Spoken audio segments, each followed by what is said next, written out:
Jadi secara sederhana berada di tingkat 2 itu artinya adalah bahwa pemerintah negara tersebut belum sepenuhnya memenuhi standar minimum yang ditetapkan dalam Undang-Undang Perlindungan Korban Perdagangan Manusia Amerika Serikat tadi ya, atau Trafficking Victims in Persons Act ya.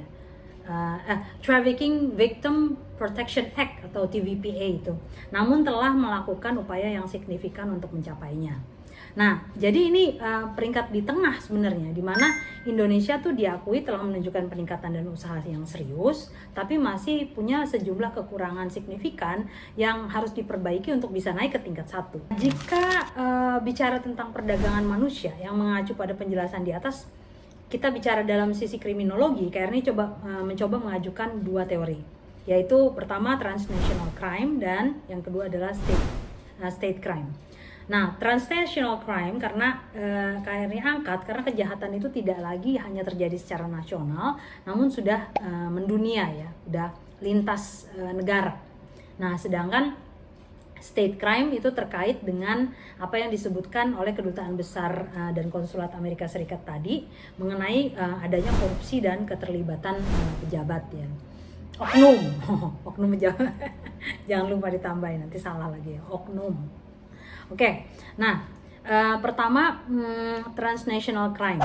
Jadi berdasarkan dokumen Konvensi Perserikatan Bangsa-Bangsa yang menentang Konvensi Perserikatan Bangsa-Bangsa menentang kejahatan transnasional terorganisir, ya gitu ya. Kalau di Indonesiakannya ya, itu tidak ada sebenarnya satu definisi tunggal untuk kejahatan transnasional ini. Nah, sebaliknya konvensi tersebut mendefinisikan adanya elemen-elemen kunci yang secara bersama-sama membentuk apa yang dimaksud dengan kejahatan transnasional terorganisir. Yaitu, nah definisi utamanya tuh dipecah menjadi 3 komponen: kelompok kriminalnya, jenis kejahatannya, dan sifat transnasionalnya. Nah, yang pertama dalam kelompok kriminalnya, kejahatan ini didefinisikan sebagai organized criminal group atau kelompok kriminal terorganisir, di mana sebuah kelompok dianggap sebagai kelompok kriminal terorganisir jika memenuhi syarat-syarat seperti ini, yaitu terdiri dari 3 orang atau lebih yang terstruktur ya, sifatnya yang terstruktur, telah ada untuk periode waktu tertentu, bertindak secara bersama-sama dengan tujuan melakukan satu atau lebih tindak pidana serius, dan tujuannya adalah untuk memperoleh secara langsung atau tidak langsung keuntungan finansial atau material lainnya. Oke, nah kedua, dalam jenis kejahatannya, kejahatan ini didefinisikan sebagai tindak pidana serius atau serious crime. Nah, konvensi ini tadi tidak berlaku untuk kejahatan kecil karena itu ya, karena serius ya. Sebuah kejahatan dianggap serius jika merupakan tindak pidana yang diancam dengan hukuman perampasan kemerdekaan atau penjara dengan maksimum paling sedikit 4 tahun atau hukuman yang lebih berat. Ya, makanya dia sebut serious crime. Dan yang ketiga, dalam sifat transnasionalnya dari kejahatan ini ya kembali lagi bersifat transnasional. Nah, dalam yang ketiga itu, dalam sifat transnasionalnya dari kejahatan ini bersifat transnasional ya. Dimana sifat transnasional itu dapat dinyatakan jika salah satu dari kondisi ini terpenuhi. Ya, misalnya dilakukan di lebih dari satu negara, dilakukan di satu negara, tetapi ada bagian substansial dari persiapan, perencanaan, pengarahan atau pengendaliannya terjadi di negara lain, lalu kemudian dilakukan di satu negara tetapi melibatkan kelompok kriminal terorganisir yang terlibat dalam kegiatan kriminal di lebih dari satu negara, dan dilakukan di satu negara tetapi memiliki dampak substansial di negara lain gitu. Oke, dari 3 komponen tersebut dapat disimpulkan bahwa definisi dari kejahatan terorganisir ini adalah sebuah tindak pidana serius ya, yang diancam hukuman minimal 4 tahun penjara, yang dilakukan oleh sebuah kelompok terstruktur yang terdiri dari 3 orang atau lebih untuk mendapatkan keuntungan, di mana tindak pidana tersebut melintasi batas-batas negara, baik dalam pelaksanaannya, perencanaannya, maupun dampaknya. Oke, selain itu, kalau disimpulkan dari penjelasan panjang di bukunya, Mei 2017 menyatakan bahwa kejahatan transnasional adalah bisnis ilegal global yang sangat menguntungkan dengan pendapatan triliunan dolar per tahun yang mendanai kekerasan dan korupsi. Nah, kejahatan ini merusak ekonomi, lingkungan, dan kesejahteraan publik. Ya, menurutnya kejahatan ini akan terus berkembang selama keuntungannya tetap tinggi dan risikonya rendah, gitu. Sehingga ini perlu dilawan dengan transparansi keuangan global, gitu sebenarnya. Mei 2017 ini melihat adanya 11 jenis kejahatan yang dikategorikan sebagai transnational crime, yaitu yang satu perdagangan narkotika, yang kedua perdagangan senjata api ringan dan senjata ringan, yang ketiga adalah perdagangan manusia, yang keempat adalah perdagangan organ ilegal, yang kelima adalah perdagangan ilegal benda cagar budaya, yang keenam pemalsuan dan pembajakan, yang ketujuh perdagangan satwa liar ilegal, ke-8 penangkapan ikan ilegal yang tidak dilaporkan dan tidak diatur oleh IUU Fishing, yang ke-9 adalah penebangan liar, ke-10 adalah penambangan ilegal, dan ke-11 adalah pencurian minyak mentah. Nah, itu yang disebutkan oleh Mei, 11 jenis kejahatan transnational crime. Maka di situ KRNI melihat bahwa kejahatan perdagangan orang ini adalah transnational crime.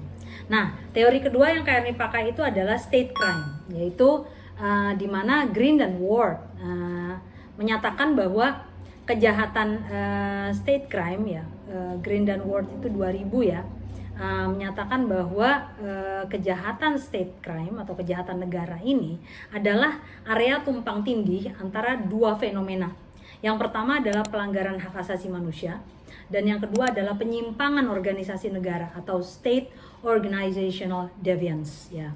Nah, secara lebih rinci kita bisa lihat, ya, dalam hal pelanggaran HAM itu kan didefinisikan sebagai penghilangan elemen kebebasan dan kesejahteraan yang dibutuhkan manusia untuk mengembangkan kapasitas mereka. Sedangkan dalam hal penyimpangan organisasi negara, penyimpangan ini merupakan tindakan yang dilakukan oleh aparatur negara untuk mencapai tujuan organisasi yang jika diketahui oleh publik akan menimbulkan resiko sanksi atau kecaman. Oke. Nah, jadi intinya kejahatan negara adalah tindakan atau kelalaian yang dilakukan oleh institusi negara yang melanggar hak asasi manusia dan menyimpang dari norma yang berlaku. Nah, artikel Green dan Ward ini juga memberikan beberapa contoh nih dari berbagai negara untuk menggambarkan kejahatan negara ini. Misalnya kayak di Turki terjadi penyiksaan terhadap tahanan, pembunuhan di luar hukum atau extrajudicial killings, dan penghilangan paksa atau disappearances. Nah, lalu kemudian ada pembumi hangusan desa-desa dan evakuasi paksa, dan juga pelecehan terhadap aktivis, jurnalis, dan serikat pekerja. Di Inggris dan Amerika Serikat pernah terjadi brutalitas polisi yang terjadi di Los Angeles Police Department atau LAPD, lalu kekerasan yang tidak dapat dibenarkan secara hukum yang digunakan polisi untuk menegakkan disiplin sosial di wilayah kelas pekerja. Ada juga ancaman penggunaan senjata nuklir oleh negara Amerika, dan adanya kontaminasi lingkungan dan paparan radiasi terhadap manusia yang dilakukan oleh industri senjata nuklir Amerika. Nah, gitu. Nah, itu contoh-contohnya. Nah, teori ini sangat relevan sekali lagi untuk digunakan karena disebutkan bahwa ya tadi itu mengenai trafficking in persons tadi adanya keterlibatan oknum pejabat dan korupsi gitu. Jadi KRNI melihat bahwa cara-cara bagaimana perdagangan manusia dapat dianalisis menggunakan teori kejahatan negara itu adalah di mana pertama ya negara sebagai pelaku langsung atau state as perpetrator ya. Di sini negara secara aktif dan sistematis yang melakukan perdagangan manusia. Nah, di mana teori ini sangat cocok dengan konsep state organized crime dari William Chambliss, ya. Ini cocok lah gitu dengan itu. Nah, yang kedua, negara sebagai fasilitator atau pelindung ya, kayak tadi ada keterlibatan pejabat ya. State as facilitator or protector gitu. Jadi di sini negara nggak langsung nih jadi pelaku utama, tapi tindakannya atau tidak adanya tindakannya memungkinkan kejahatan ini terjadi dan berkembang ya. Jadi justru dia nggak melakukan apapun, itu justru mengembangkan kejahatan ini gitu. Nah, kalian bisa analisis deh tuh, kira-kira dalam kejahatan manusia, perdagangan manusia di Indonesia, negara kita tuh bisa bertindak sebagai apa gitu ya? Apakah dia sebagai pelaku langsung atau sebagai fasilitator ya? Coba ya, apa isi kolom di bawah ya. Siapa tahu kalian bisa kasih masukan sama Kak Erni. Kak Erni punya pemikiran sendiri, tapi ya bantulah gitu kan untuk kira-kira meluruskan, jangan sampai Kak Erni cuma sekedar analisis yang mungkin nanti dianggapnya sebagai analisis yang kurang bertanggung jawab atau seperti apa ya gitu ya. Nah, oke. Itu ya. Lalu itu tuh masalahnya. Kalau untuk rekomendasinya gitu ya, ini anggaplah ya sebagai tugas makalah dalam perdagangan orang gitu ya. Nah, sebenarnya bagaimana mengatasinya tuh ada rekomendasi-rekomendasi yang udah ada gitu. Di Kedutaan Besar dan Konsulat AS di Indonesia 2024 itu sendiri sudah punya rekomendasi yang diprioritaskan untuk mengajukan hal-hal yang perlu ditingkatkan, misalnya meningkatkan upaya yang lebih baik untuk menyelidiki dan menuntut kejahatan perdagangan orang ini, serta menghukum para pelaku perdagangan orang ini, termasuk para pejabat pemerintah yang terlibatnya. Nah, ini yang harusnya penting gitu kan, apakah kita sudah punya itu gitu kan, atau ya oke, Kak Eri nggak tahu lah kemudian apa yang terjadi sama nasibnya Pak Daru ya. Menurut konsulat Amerika tadi itu juga mengamandemen Undang-Undang PTPPO tahun 2007 untuk menghapus syarat pembuktian kekerasan, penipuan atau paksaan agar suatu kejahatan dianggap sebagai kasus perdagangan seks anak ya.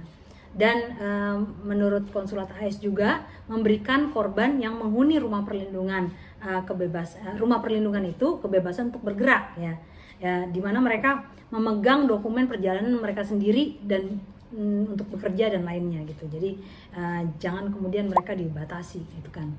Nah, oke, itu aja deh. Itu aja udah banyak ya gitu. Jadi ini membantu terutama buat anak krim yang kira-kira oh ini ada kasus ini, kira-kira apa ya yang kita bisa angkat secara teoritis gitu kan. Dan itu juga misalnya ada yang udah bicara ini mengenai organized crime, ya kita bicara mengenai yang lain lagi gitu kan, sehingga kita saling bisa melengkapi analisis atau pisau analisis kita itu terkait apa namanya ya, fenomena yang ada, fenomena yang nyata ini. Oke, gitu sahabat.